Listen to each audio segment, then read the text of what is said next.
తాకట్లో ఉన్న బంగారాన్ని విడిపించి ఆ రోజున మార్కెట్ ధర కట్టి మిగిలిన డబ్బును మీకు అందిస్తుంది కొమ్మూరి గోల్డ్.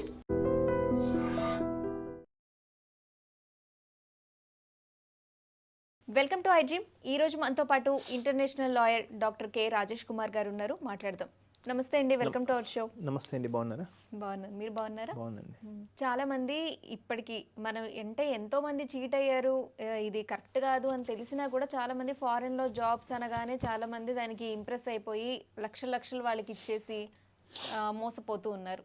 అసలు ఇది ఎందుకు ఇలా జరుగుతుంది? అసలు నిజంగా ఫారెన్ లో జాబ్స్ అనేది వీళ్ళు ఎందుకు, ఇదంతా ఏంటి, ఒక స్కామా, లేకపోతే ఒకవేళ వీళ్ళని అరెస్ట్ చేయాలి అంటే ఫారెన్ లో చేయడం కుదురుతుందా లేదా ఇండియాలో అంటారా?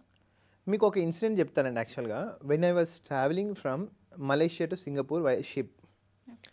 యాక్చువల్గా క్రూజ్ షిప్ ఉంది. యాక్చువల్గా దాంట్లో సగం మంది తెలుగు వాళ్ళు. యాక్చువల్గా డెంటింగ్ అంటారు దాన్ని, డెంటింగ్ క్రూజ్ షిప్. యాక్చువల్గా తెలుగు వాళ్ళు. మీ శాలరీ ఎంత అని ఒక చిన్న క్వశ్చన్ అడిగా. 45,000 టు 55,000. మా అంటే కొంత కెప్టెన్స్ ఉంటారు కదా, వాళ్ళకి 80,000, 75,000. అంటే ఇక్కడ 80,000 శాలరీ పర్సన్. మ్యాక్సిమం మనం యావరేజ్ శాలరీ 80,000 తీసుకుంటే నీకు అక్కడ expenses the Singapore dollar almost all equal to 69 rupees Indian రూపీస్లో. సో వాడు ఇండియా కరెన్సీలో చెప్పిన 80,000 అక్కడ దాదాపు ఏంటంటే దాదాపు ఒక $1,000 to $1,500 మనకి కరెన్సీ, మా అంటే $2,000. సో అక్కడ రెంట్ ఇన్కమ్ అయినా మినిమం 4,000 రూపీస్. ఒక 2 BHK ఫ్లాట్ మినిమం $4,000 కావాలి. యాక్చువల్గా ఇక్కడ నీకు $2,000 వస్తే ఒక రూమ్లో ఎంతమంది పడుకోవాలి, వాడు ఏ విధంగా లైఫ్ లీడ్ చేయాలి అనేది చూస్తారు. చాలామంది చూస్తున్నారండి. మన ఇప్పుడు ఇండియన్స్ అక్కడ యూఎస్లో డాలర్స్ వస్తాయి, రూపాయలు వస్తాయి, దుబాయ్లో దినార్స్ వస్తాయి, సింగపూర్లో డాలర్స్ వస్తాయి, ఆస్ట్రేలియన్ డాలర్స్ వస్తాయి అనే ఉద్దేశంతో లక్షలు కోట్లు ఇప్పుడు టీములు మళ్ళీ ఒక సింగిల్ పర్సన్స్ కాదు, మళ్ళీ వాడు ఇంకొక 10 మందిని జాయిన్ చేయడం, మళ్ళీ వాడు ఇంకొక 10 మంది జాయిన్ చేయడం, అంటే ఒకరొకరు 10 లక్షలు 5 లక్షలు ఇన్వెస్ట్మెంట్ చేసుకుంటూ అది 50 లక్షలు ₹1,00,00,000 వరకు కూడా ముందుకెళ్తుంది. అంటే ఒక ఊరు నుంచి it is an investment brokerage policy. అంటే ఏంటిది, ఒక కంపెనీకి అక్కడ జాబ్స్ ఇప్పిస్తామని ఇక్కడ 5 లక్షలు 3 లక్షలు కనెక్ట్ చేయాల్సిన పరిస్థితి. ఇక్కడ విషయం ఏంటంటే అసలు అందుకే మనకు తెలంగాణ గవర్నమెంట్ ఒకటి నిన్ననే యాక్చువల్గా మన వివేక్ మినిస్టర్ యాక్చువల్గా Telangana overseas man power company limited అని టామ్కామ్ అని ఏర్పాటు చేశారు. యాక్చువల్గా అంటే ఓవర్సీస్ మన తెలంగాణ పర్సన్స్ విదేశాల్లో పనిచేయాలంటే ఇంకా మీరు ఇలాంటి ఏజెన్సీ నమ్మకండి. ఎందుకంటే నీకు ఇప్పుడు ఈ agency registered in India but not in Dubai, not in Singapore, not in the USA. ఒక దుబాయ్లో కంపెనీ పెట్టాలంటే మినిమం 15.5 లక్షలు కావాలి. ఇప్పుడు నాకు ఒక కంపెనీ ఉంది, international legal processing unit. So it is registered in India and మనకు వర్చువల్ ఆఫీస్ దుబాయ్లో ఉంది, దాని తర్వాత యూఎస్లో వర్చువల్ ఆఫీసెస్ అట్లా ఉంటే ఓకే. బట్ ఒక ఇండియన్ ఎస్టాబ్లిష్ కంపెనీ దుబాయ్లో ఏ విధంగా నువ్వు అదేంటిది జాబ్స్ ఇప్పిస్తావని పెద్ద క్వశ్చన్ అనేటివి ఎడ్యుకేట్ పర్సన్కి రావాలి. యాక్చువల్గా రాదు, టెంప్ట్ అయిపోతారు. ఇంకా వాడు ఏమంటాడు, ఇప్పుడు మామూలుగా ఏజెన్సీ 10 లక్షలు తీసుకురా, నీకు 1 వీక్ తర్వాత నువ్వు ఫ్లైట్ టికెట్ బుక్ చేసుకుంటాడు. ఆ ఫ్లైట్ టికెట్ బుక్ చేయడానికే దగ్గర వీసా ఉండదు, వాడు వీసా ఇప్పాడు. అక్కడ ఆడికి వెళ్ళినాక వాడు ఏడ వండ పెడతాడో తెలియదు. ఒక హోటల్ ఇస్తాడా, ఒక చిన్న రూమ్ ఇస్తాడా, వాచ్మెన్ రూమ్ ఇస్తాడా, దాంట్లో ఎన్ని బొద్దింకలు ఉంటాయి, ఎన్ని ఎలుకలు ఉంటాయి తెలియదు యాక్చువల్ ఇవన్నీ. సో ఇవన్నీ టామ్కామ్ ద్వారా ఏంటంటే తెలంగాణ గవర్నమెంట్ రీసెంట్గా ఒక 1 వీక్ బ్యాక్ ఇనిషియేట్ చేసింది. టామ్కామ్ ద్వారా through embassy Telangana and Indian embassy will collaborate and cooperate. అక్కడ ఉన్న ఎన్విరాన్మెంటల్ సిచ్యువేషన్స్, సర్కమ్స్టాన్సెస్ అనాలిసిస్ చేసి మీరు ఏ విధంగా అంటే ఇంకా మీడియేటర్లో ₹1 అవసరం లేదు. మామూలుగా ఇప్పుడు టామ్కామ్ ఉన్న ఫీజు చెల్లిస్తే చాలు మీకు అక్కడ దుబాయ్లో కానీ, జర్మనీలో కానీ, యుఎస్, యూకే, ఆస్ట్రేలియాలో కానీ ఏ విధంగా జాబ్స్, ఎంత జాబ్స్, మీకు సోషల్ సెక్యూరిటీ ఏ విధంగా, మీరు అక్కడ వెళ్ళి చనిపోతే ఇప్పుడు అదే ఒక పర్సన్ చనిపోతే మళ్ళీ ఇక్కడ మీ పేరెంట్స్కి ఏ విధంగా, అవన్నీ తూచి తప్పకుండా అన్ని పాటించుకుంటూ ప్రతి ఒక్కరికి జాబ్స్ పంపిస్తుంది. అయితే ఇక్కడ మనకు రీసెంట్గా ఇది ఒక గవర్నమెంట్ చేస్తున్న side. Private side Jubilee Hills Banjaras recent 1 week back ఒక 4 పర్సన్స్ని అరెస్ట్ చేశారు. వాళ్ళు ఏం చేస్తారు, ఒక పర్సన్తో 4 to 5 lakhs కలెక్ట్ చేశారు. 4 to 5 lakhs మీకు జాబ్ ఇప్పిస్తామని యాక్చువల్గా.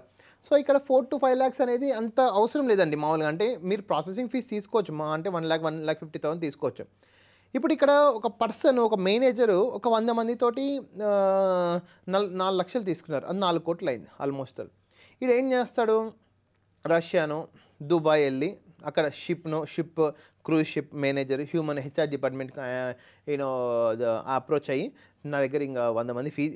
ఇది ఏంటంటే ఇప్పుడు ఇక్కడ ఫస్ట్ ఈ పర్సన్ దుబాయ్కి వెళ్ళి మాట్లాడుకొచ్చి జాబులు ఉన్నాయని ఇక డబ్బులు తీసుకోడు.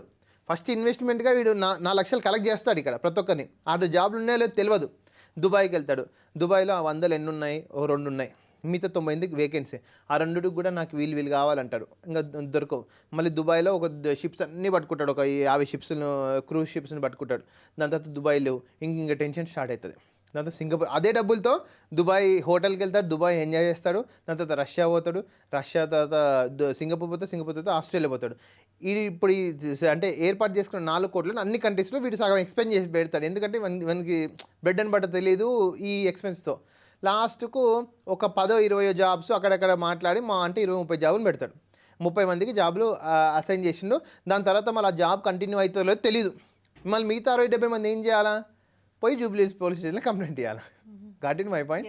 అంటే ఇక్కడ ఒక కంపెనీ ఇండియాలో రిజిస్టర్ అయిందా లేదా చెక్ చేసుకోవాలి మీరు 100%. ఇండియా కంపెనీ త్రూ అక్కడ అట్లీస్ట్ మీకు వర్చువల్ ఆఫీస్ ఉందా, అక్కడ కాంటాక్ట్స్ ఉన్నాయా. ఇప్పుడు ఒక రాజేష్ అనే పర్సన్, ఇంకొక పర్సన్ ఉన్నారు, కంపెనీ పర్సన్, లీగల్గా ఆ కంపెనీకి అక్కడ ఉన్న అథెంటికేషన్ ఏంటి చెక్ చేసుకోవాలి మీరు. ఫారెన్లో జాబ్స్ నేను చాలామంది చూశాను. మీకు ఫారెన్లో ఇక్కడ ఎంబీబీఎస్ సీట్స్ ఇంతకుముందు, ఇప్పుడంటే కాలేజ్ ఎక్కువైనాయి, కొంచెం ఫారెన్ డైవర్షన్ తగ్గుతుంది. జస్ట్ ఒక 4-5 ఇయర్స్ బ్యాక్ చాలామంది మీకు ఫారెన్లో రష్యాలో ఎంబీబీఎస్ 2 సంవత్సరాలు, చైనాలో ఎంబీబీఎస్ సంవత్సరం, ఇక్కడ 6 సంవత్సరాలు వెయిట్ చేయాలి, అక్కడ 2 సంవత్సరాలు ఎంబీబీఎస్ డిగ్రీ. సో వీటన్నింటికి టెంప్ట్ అయ్యి ఒకరొకరు 57 లక్షలు పర్ ఇయర్, ఒకరొకరు 1,50,00,000 అవన్నీ ఇచ్చుకుంటూ వెళ్ళారనమాట. సో లాస్ట్కి అక్కడ సీట్లు ఉండవు. అంటే సీట్లు అంటే అదే చెప్తున్నా, ఒక 50 మందితో మీరు 50 లక్షలు కలెక్ట్ చేస్తే 25 కోట్లు అవుతాయి. ఏదో 1-2 సీట్లు ఉంటాయి, మిగతా అదేంటిది 8-9 మందికి సీట్లు ఉండవు.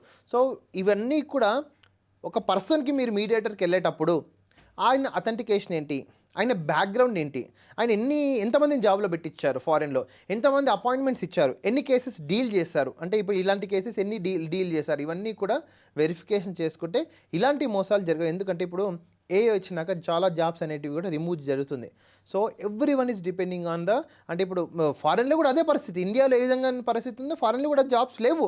So ultimately Indian government is looking for make in India. అంటే మీరు ఒకరి కింద పని చేయడం కన్నా మీ కింద ఒక 10 మందిని పని చేయమని భారత ప్రభుత్వం కోఆపరేట్ చేస్తుంది. యాక్చువల్గా మీరు ఆ వేలో వెళ్ళాలి అంతే తప్ప ఇలాంటి మీడియేటర్ని అనవసరంగా మోసపోయి మీరు మీ పెళ్ళికో నీ బిడ్డ పెళ్ళికో ఉన్న సంపాదన ప్లస్ ఏదైనా హెల్త్కి వచ్చిన అమౌంట్ను ఇలా మోసగాళ్ళకి ఇచ్చి మీరు మోసపోవద్దని మీ మీడియా ముఖంగా వాళ్ళందరికీ చెప్తున్నాము. ప్లస్ తెలంగాణ ప్రభుత్వాన్ని ఇక్కడ టామ్కామ్ అనే సంస్థ ద్వారా ఇలాంటి వాళ్ళకు అంటే ఏంటిది బాగోగులు చూసుకుంటూ మీడియేటర్ని ఏ విధంగా తగ్గించారో వాళ్ళకు కూడా ధన్యవాదాలు. Thank you for info. Thank you.